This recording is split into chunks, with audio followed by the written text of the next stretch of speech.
I'm Austen Kime, and I am Warlord Games' trade sales manager for almost half of England, all of Wales and South Africa. So I work in the trade sales department, which means I work with business-to-business sales.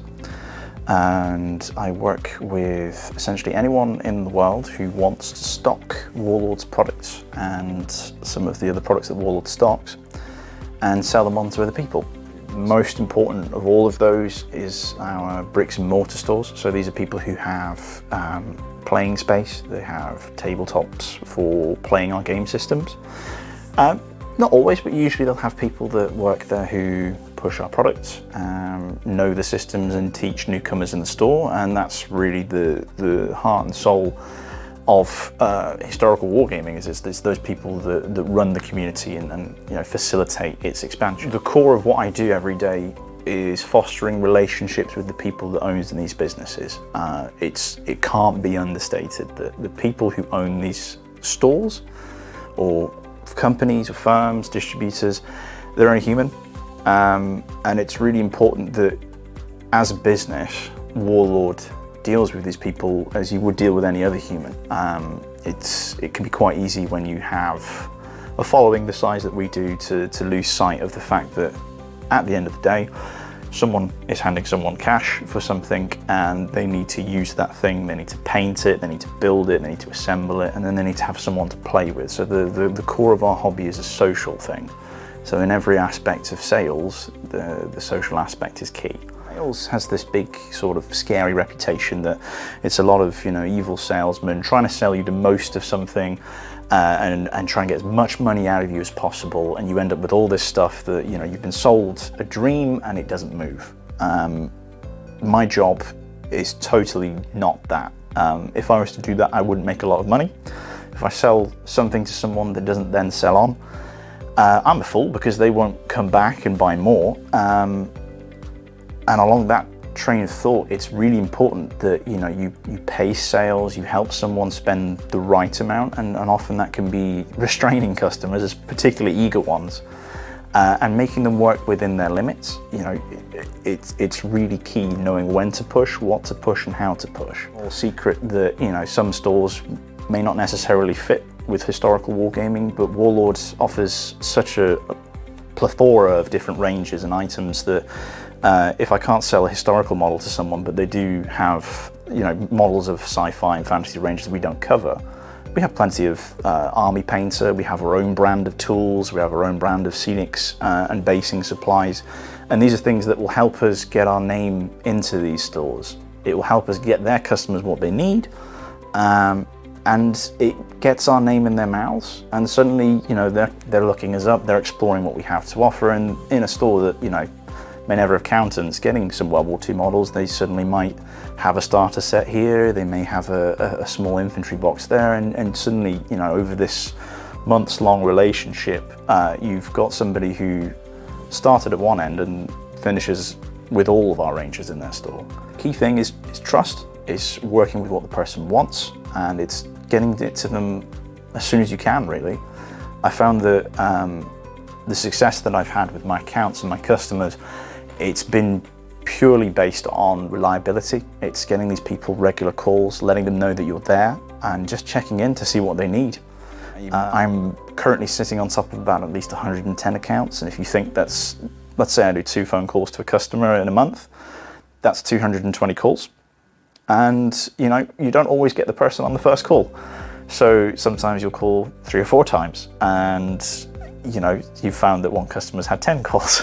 And sometimes you'll have hour-long conversations, sometimes it'll be 5 minutes. The important thing is that you're picking up the phone, you're talking to people and letting them know that you're there. If I learn about them, their businesses, their setups, their lives, and the conversation becomes less about my product and more about them, it becomes very easy to identify the loopholes where they need product, where it could be beneficial for them.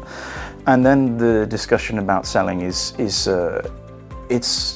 not the primary goal. It becomes a much more pleasant interaction, and it's beneficial. They know I'm selling them something that will make them money, and I know that what I'm selling to them will turn over, and in 2 weeks I'm going to get another call saying, hey, can you get me another restock on these kits or on that item? Some companies out there, they have very stringent manners and ways in selling something, and they'll tell you to pick up a phone and say, you need to sell this, you need to tell this person this is what they're taking.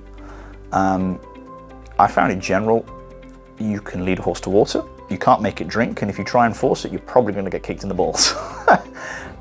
So there's a very intrinsic understanding between me and my customers, and a lot of these stores, they've been in business, some of them more years than I have been alive, in being condescending to these people, being forceful on a product that they most likely have researched, most likely have looked into, and where they haven't, will already have a gut feeling on how things will sell and what will sell.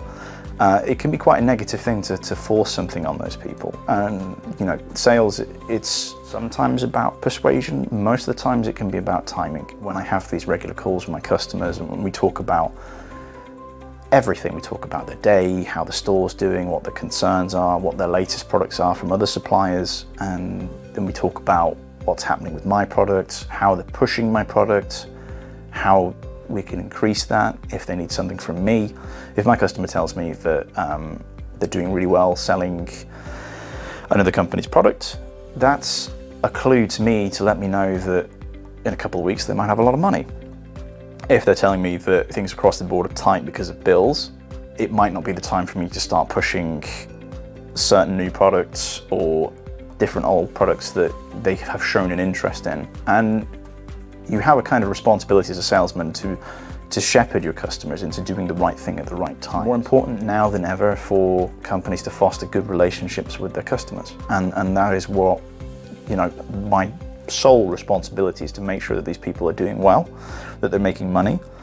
And if they're doing that with my products, so much the better. I know that I've enjoyed sales massively since I started. It's an ability that I've always had, which is talking to people. It's a very person-to-person role. You're required to understand what makes people tick, why people might be angry, why they might be happy, why they might be hesitant, and you have to read the person on the other end of a phone, and it can be difficult because sometimes you only have the voice to go on. Sales is advancing. We can do things now like video calling. We can do things like video conferencing, which is more important than ever, I feel.